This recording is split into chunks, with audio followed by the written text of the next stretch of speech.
Impulse es un grupo de voluntarios que promueven la salud sexual en la comunidad LGBT. Recientemente perdí un amigo que luchó con la adicción. No sabía que era un problema tan grande, así que queremos involucrarnos más. No creo que la imagen que teníamos antes de alguien sin dientes, en la calle, sin ropa, sea la verdadera imagen. No es la verdadera imagen. He visto personas ser exitosas. Mi amigo era exitoso, tenía una gran carrera, era un hombre hermoso y vimos algunas de las señales, pero no encajaba en el estereotipo y eso nos hizo no reaccionar. Quiero deslumbrar y abrir la conversación sobre la adicción a la metanfetamina. También quiero borrar el estigma y la ignorancia que tenemos cuando pensamos en la adicción a la meta. I started using when I was young. I was masking my feelings around my family and their lack of acceptance of my transitioning. I don't know how to connect with guys, unless it's on an app or a dance floor. When I hooked up, everyone was offering me drugs. It made the sex so amazing and so much easier. Every time I would go to the clubs, drinking just didn't do the trick. I wanted to stay up later. I wanted to party harder. The drugs were everywhere, and all my friends were doing them. I recently had a baby, and being a single mom, working 2 jobs, not being able to get rid of the baby weight was really getting to me. A coworker of mine gave me my first bump of meth, and things suddenly seemed manageable, but only temporarily. My issue with meth started a long time ago. I got hooked a decade ago and my college girlfriend introduced me to it. And it was readily available and it helped me study all night long. I was feeling this overwhelming pressure from my family to achieve, and at the time, meth was the solution for me. I got sober in my 20s when all of my friends were dying. Sobriety helped me deal with being positive and moving forward with my life. But after a back injury, I started abusing my pain meds, which led me back to alcohol. And then I found meth, which brought me to my knees.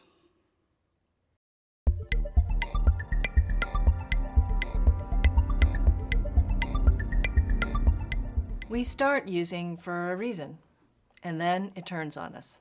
Let's explore why. Why does this drug make us feel so good? How does it affect our brain and behavior? Why do we get so hooked on it?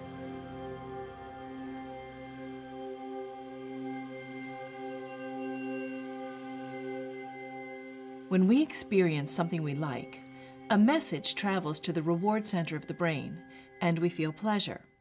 Inside our brains, cells called neurons are constantly communicating, shaping how we think, feel, and behave. Let's take a look at how these work. Pictured here are 2 neurons. The one on the right sends the message. The one on the left receives it. The tiny space in between them is called a synapse. This is where messages are relayed. Let's take a look at how we normally receive pleasure. The sending neuron contains dopamine. This is the brain's pleasure chemical. When something good happens, this feel-good chemical is released into the synapse where it connects with the receptors. There, dopamine activates the receiving neuron, which in turn conveys the message onto the next neuron, creating a chain reaction that produces pleasure. After the message is sent, dopamine is recycled by transporters to be reused. This process happening over and over gives us the feeling of pleasure. So, simply put, when dopamine connects with the receptors in our brain, we feel good. Let's go around the group and tell me what used to bring you pleasure before you started using meth. I used to love being at a family gathering. Just going out to movies and dinners with my friends. You know, a nice date with a great guy. Mm-hmm. I used to like going to bars and clubs. That was the life of the party. When my husband and I first found out I was pregnant, that was joyous and amazing. Excelling in school. I was really proud of that. So was my family. Being part of my community, and making a difference in people's lives. I'm sorry, but none of this stuff comes close to that intense feeling of pleasure that meth gave us. You're right, Pablo. You see, dopamine makes us feel good. But when we're using meth, it unnaturally raises our dopamine levels. It's synthetic, it's toxic, and nothing in our lives will ever come close to the amount of dopamine that meth releases. Take a look at this graph.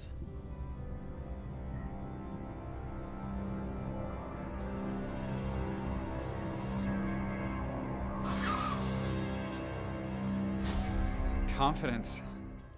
I felt like a sexual animal. I was in control. Everyone loved me. Awake. I was on top of everything. I felt like the best wife and mother. I lost all of my sexual inhibitions. I was getting so much done. I was gonna be so successful. As an older gay man, meth made it easier to meet younger guys. And suddenly I wasn't so invisible. But as we all know, this feeling comes at a price.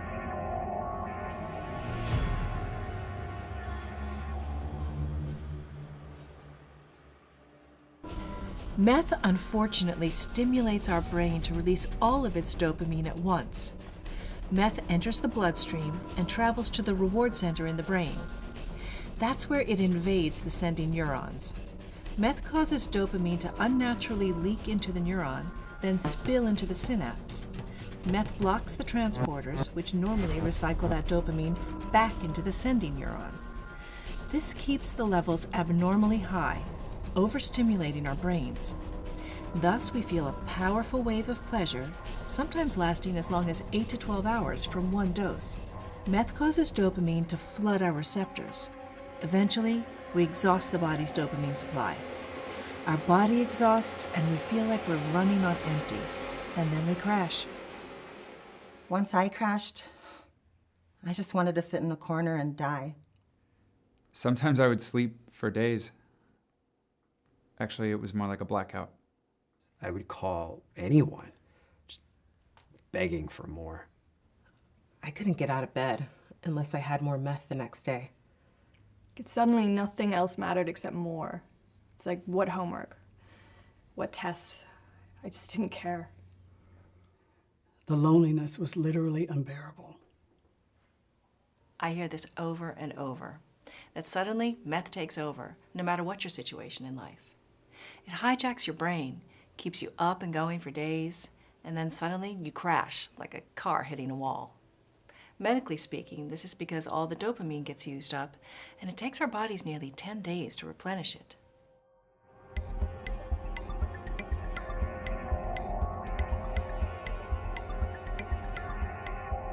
No one starts out wanting to be addicted. Unfortunately, over time, you're literally changing your brain's chemistry. It's an unfortunate and unintended consequence of long-term meth usage. You're right. One small line of meth used to make me sore. And suddenly I needed 2. And 3. It just got worse and worse. I can really relate to that. For me, I thought I was addicted to sex. But now I realize I'm addicted to both.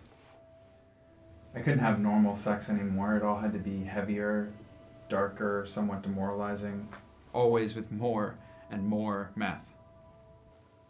I couldn't stop cheating on my girlfriend. I needed more and more sex and more meth too. Exactly what you're all describing are various symptoms of a tolerance to meth.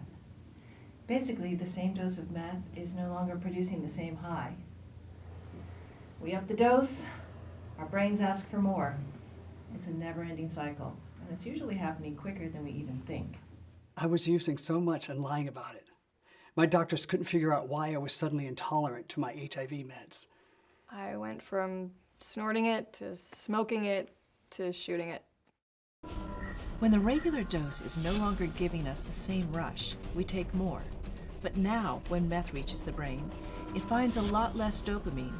Plus, our past usage has destroyed transporters. And on the receiving neuron, all that overstimulation we loved has caused receptors to withdraw. So it's just harder and harder to get high. No matter how much more you use, you can never recapture that first rush. I would do 4 times the amount that I had started with, but it would only last for a couple minutes. Oh God, I felt so desperate. Tolerance creates big problems in our lives. Increasing our dose or usage means we need more money to buy more drugs. Things we love simply go away. And the need for more drugs becomes the new norm.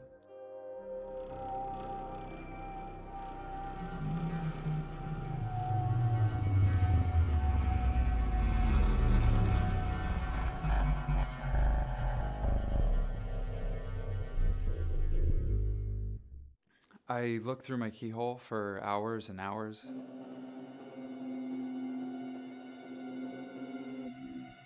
Convinced there were people walking by waiting for me.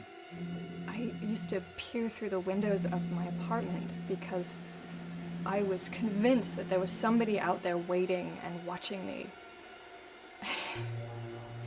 And my neighbors would just laugh at me and tell me to get some sleep. When you're doing lots of meth over a long period of time, then go without sleep, you eventually experience what's known as meth psychosis. It's feelings of paranoia and fear. It's because meth stimulates the emotional center of the brain. We see things that aren't real as it affects the visual part of the brain. We hear things that aren't real as it affects the auditory part of the brain. I heard voices coming from my shower head. It got so bad that I couldn't shower. Ever. In our lower brains or limbic systems, we have devices that help us experience appropriate fear. Fear that helps us to survive, like moving out of the way of an oncoming car. All beings in nature have this. It's what makes animals flee from enemies. It's a life-saving device. Meth usage especially stimulates this lower part of the brain, so what used to be a natural fear response becomes a heightened and unnatural fear response, sometimes to stimulus that isn't even present. One very important thing to realize in recovery from meth usage is that the feelings of paranoia don't immediately end when we stop doing the drug. These symptoms will eventually fade as the brain heals itself. This is a reminder that addiction is a brain disorder and not a moral failure. Last week in family group, when you were explaining this concept, it really helped my parents and me understand what was going on with me. Knowing that the paranoia and just the awkwardness was temporary, it really helped me through those first few weeks in recovery where I felt so raw. It's really crazy where this all takes us, before and after getting sober.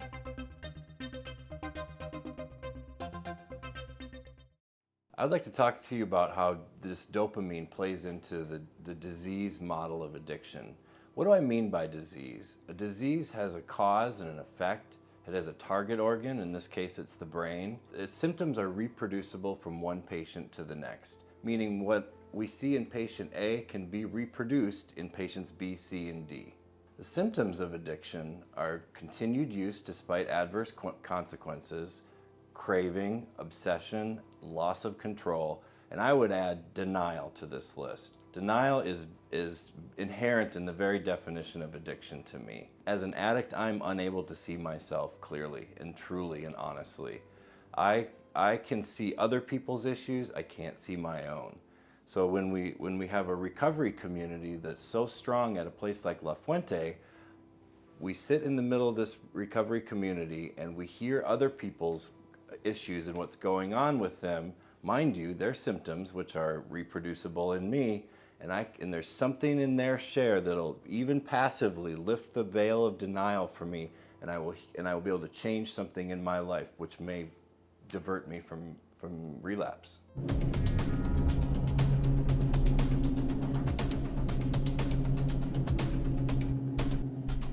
I got so mad over something so simple.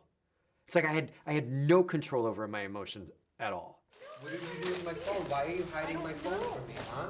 Maybe it's in your car. Oh, maybe it's in my car, Yeah. huh? Yeah? Really? Is that where you left it? For Is that where you real? put it? Come on, Huh? Mike. Huh? No. Meth use overstimulates the emotional centers in the brain. Heightened feelings of fear and anger are produced, which leads us to react with anger, irritability, and aggression. Looking back, it's like I reacted to everything like a child. I would throw temper tantrums whenever anything didn't go my way. Your ex-boyfriend? No. No? I don't talk to him. Oh, yeah. Hey. Come on. What did you do with my phone, Lisa? What did you do with my... What did you do? I haven't done anything. What did you do with my phone? By the time I asked myself, how did I get here? How is this happening? The cops were at my door. Most of you enter treatment not realizing how aggressive you might have been while you were using. As you get sober, you start remembering. This fact does not excuse all the hurt we caused others, but it can help us realize and understand what was driving the behaviors and give us the tools to repair the damage. Okay, so I understand why I can get so mad now when I never used to be an angry person. But what do I do with these feelings and cravings that just come out of the blue? What's that all about?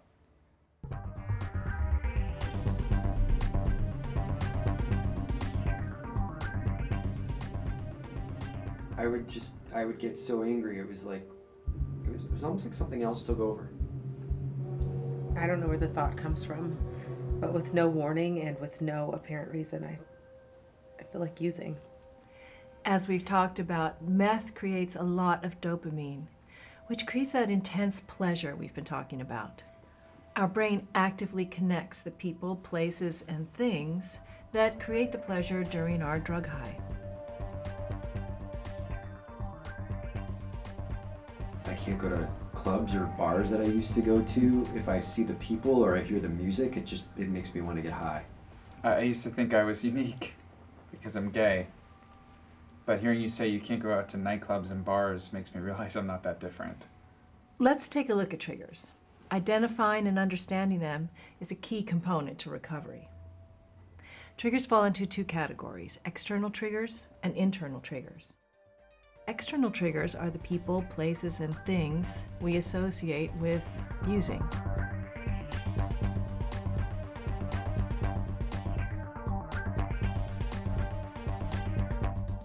Internal triggers are the intense emotions that arise from inside us.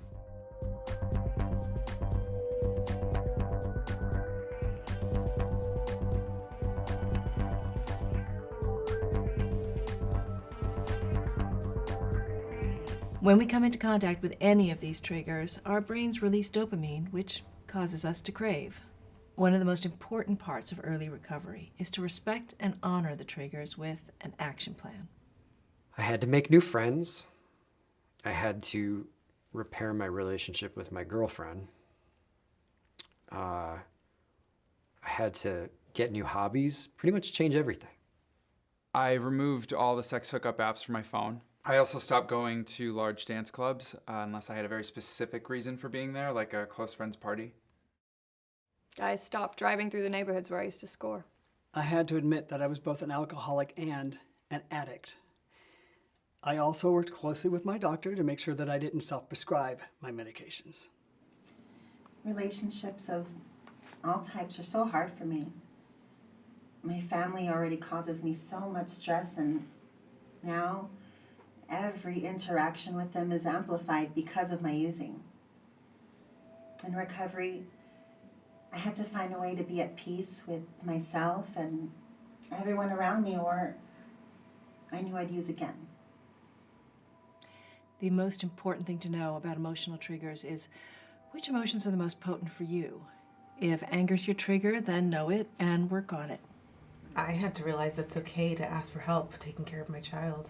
In treatment, we teach you to identify and avoid the external triggers to the best of your ability. I had to get honest about my traps and triggers. Number one for me is anonymous sex. With emotional triggers, you must learn to identify them so that you can take a different kind of action towards them. Here's a summation to remember about triggers. First, we get triggered, which turns into a simple thought about using, which then creates a craving, which will drive us to use.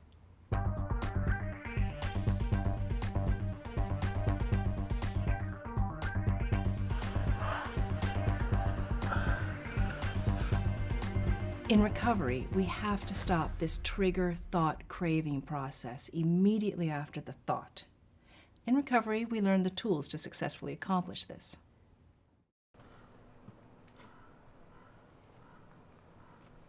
I just got triggered. I know I don't want to do this anymore. What can I do differently? People like sponsors or spiritual advisors are wonderful tools to help us chart a different path in life. But we must take the actions necessary to help ourselves. Honey, I gotta go. I gotta stick to my meeting schedule. Okay. All right?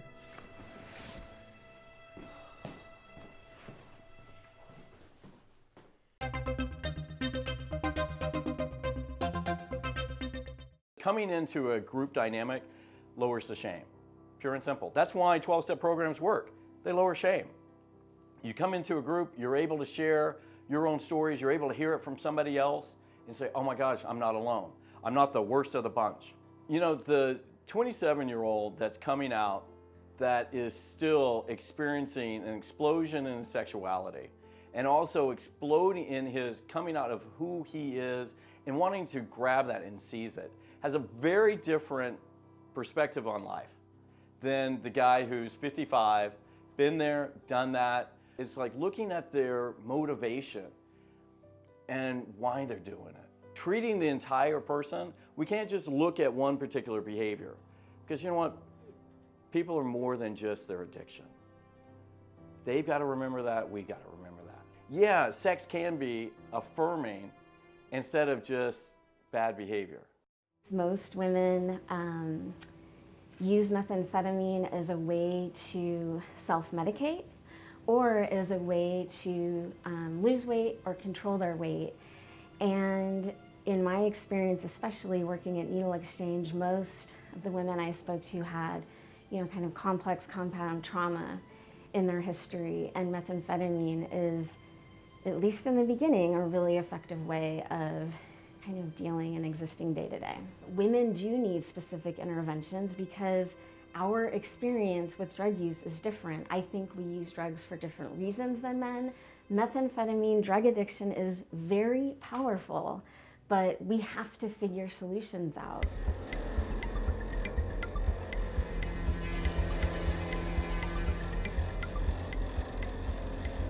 I want to understand cravings better. I used to just think, I'm an addict. I crave it and I just go get it.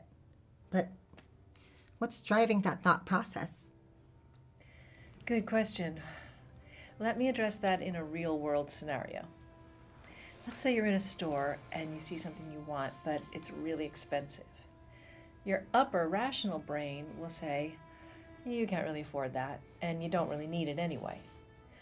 Your lower brain, on the other hand, will simply say, you look great in that jacket, get it. When we're healthy and our body is healthy, both parts of our brain work together to make the most rational decision. Unfortunately, meth makes the lower part of our brain really strong. A trigger produces an intense go response to use. And because our usage has weakened the upper part of our brain, rational thoughts really aren't present. It's like having a desire to use that's speeding out of control and you've lost your brakes. Now that I understand these cravings and what causes them, I think I can see what's happening and take control of it better. I take a deep breath and work through it. I pick up the phone and call somebody I trust to give me good advice. I meditate, go to the gym, and I'm working on better communication with my ex-husband. For right now, I stay away from clubs and bars. I take 12-step meetings much more seriously than I did my first time around. And I have a new respect for the severity of the disease of addiction. What works for me is developing a plan with my sponsor to set up boundaries around internet usage. Managing your cravings makes them lessen with time. It helps to manage them one craving at a time and one day at a time.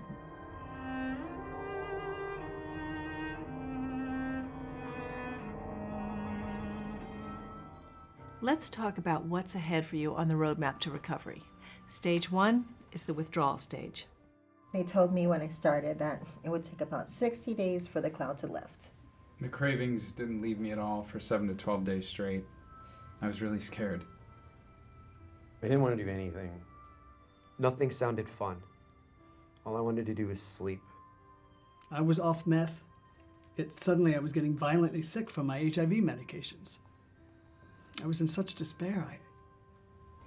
I'm glad you're all sharing this. As you now know, it changes. It's temporary. In this first stage, we feel tired and depressed. We've depleted, if not exhausted, our brain's dopamine, making it difficult to function and feel normal.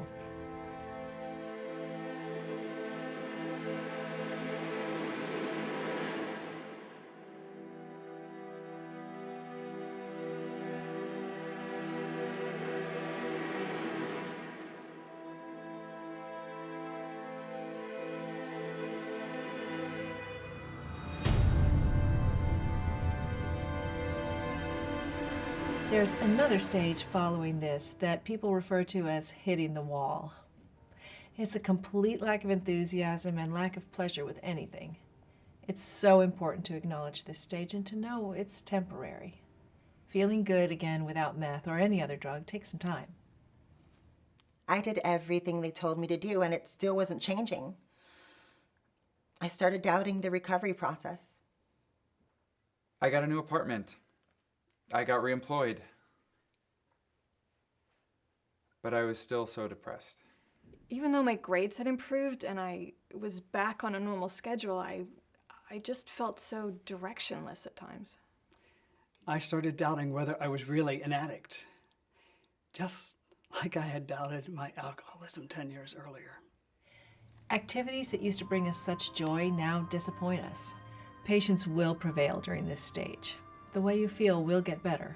The part of the brain that we've damaged takes a lot longer to heal than we think it will. I started wondering if this recovery thing was really for me. These new hobbies were not bringing me the same excitement as getting high was. I definitely felt like I was missing out on something. In early recovery, many of us will have trouble feeling pleasure or satisfaction. It's imperative that we get to the other side of this. And when we do, it shows that our brain is healing. I had to learn to be more patient and trust that things would get better. You know, it was a good 4 or 5 months before I even started to feel happy. It took longer for me than everyone else. Everyone else around me seemed to get it quicker. My friends were all happier a lot faster. The effort it took to build new relationships was overwhelming. I had to remember that old adage of one day at a time. I'd look at my baby and think, what am I doing? I started to question if I was ever going to feel normal again. And one night I gave up. I used again.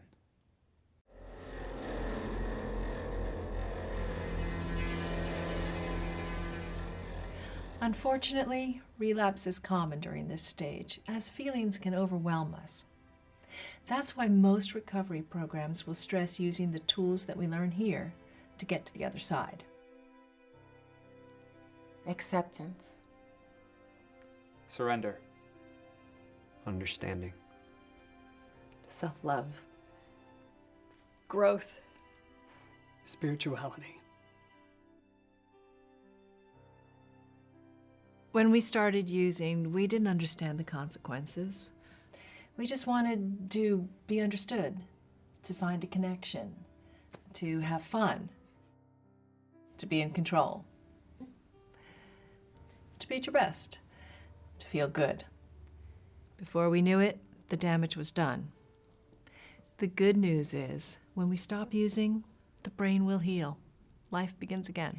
At the cellular level, damaged receptors and transporters regrow over a 6 to 12-month period. These scans actually show the healing process. The red area shows our brains regenerating over time. Our transporters are working again. Dopamine levels are rising, and life's beginning again. I'm not just existing in life. I'm living. I have taken actions that help me communicate better with my family, and we see each other often. I wasn't ready before, but I know I want this. I've finally surrendered, and I'm learning new boundaries and how to love myself before loving anyone else. I know no friendships without the constant obsession of sex. I've discovered new interests, made new friends. I now enjoy simple things, like taking a nap. And I've learned there's more to life than the bars. I've found a nice balance between work, life, and motherhood. After getting clean, I graduated college, and I am now sober 2 years. Yay. My girlfriend and I just got married, and I've actually been at the same job the entire time I was in recovery. I learned to put my recovery first in my life, no matter what. I've become very active in my local sober community, and today there's nothing I enjoy more than helping the younger generation stay sober.